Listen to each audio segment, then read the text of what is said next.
प्रणाम। एक विनती है आपसे। कहिए राजन।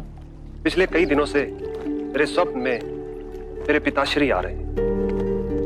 मैंने ब्राह्मणों से भी इसका अर्थ पूछा तो उनका कहना था कि तुम्हारे पिताश्री को शांति नहीं मिली, उनके लिए पूजा करनी हो, यज्ञ संपन्न करना होगा। आप तो परम ज्ञान का स्वरूप है, तो विनती है आपसे कि पूजा विधि आप ही के हाथों से हो, जो मेरे पिताश्री तक पहुंचे, उन्हें मुक्ति मिले, जीवन मरण के इस चक्र से वो मोक्ष पाले।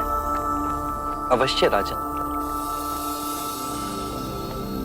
आप मिट्टी के 2 घड़े मंगवाइए, एक में घी भरवाइए और एक घड़े में कंकड़ पत्थर भरवाइए, और उन दोनों घड़ों के मुंह कपड़े से बंधवा दीजिए और उन्हें लेकर नदी के तट पर आइए। मैं वहीं आपकी प्रतीक्षा करूंगा। मैं भी इसका प्रबंध करता हूं महाराज।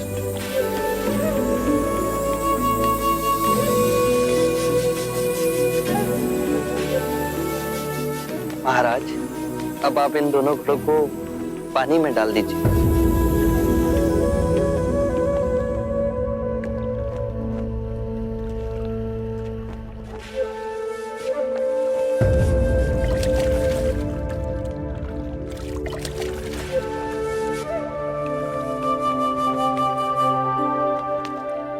महाराज, अब इन दोनों घड़ों को आप तोड़ दीजिए।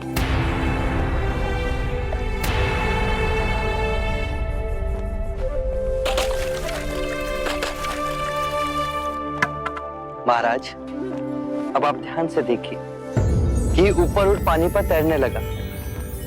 अब बताइए, मेरे या किसी और के पूजा पाठ करने से क्या यह घी नीचे बैठ सकता है?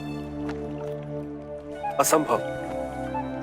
ये तो घी का स्वभाव ही नहीं। सत्य कहा आप। उसी प्रकार किसी भी पूजा पाठ, विधि विधान, कर्म कांड के द्वारा पानी के अंदर डूबे हुए कंकड़ पत्थर क्या ऊपर आ तैर सकते हैं?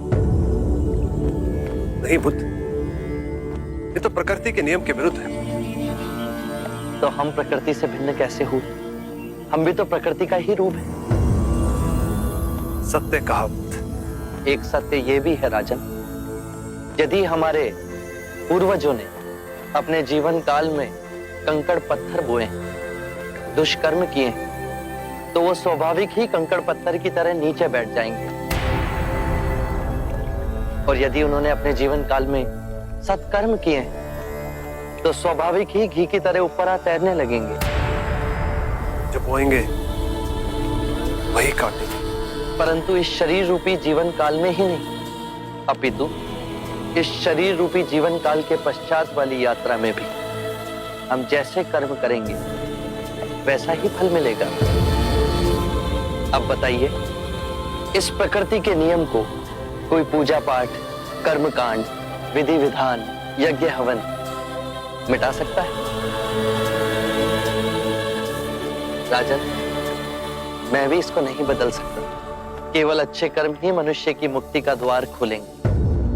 एक ऐसी तलवार है आपके हाथ में जो एक क्षण में सारे झूठ काट केवल ज्ञान को प्रकाशित करती है। ना जाने कितने जन्मों और भटकता में यदि आपकी कृपा ना होती, इस एक क्षण में आपने अपनी अदृश्य तलवार से मेरे अहंकार का सर भी काट दिया। धन्य है प्रभु।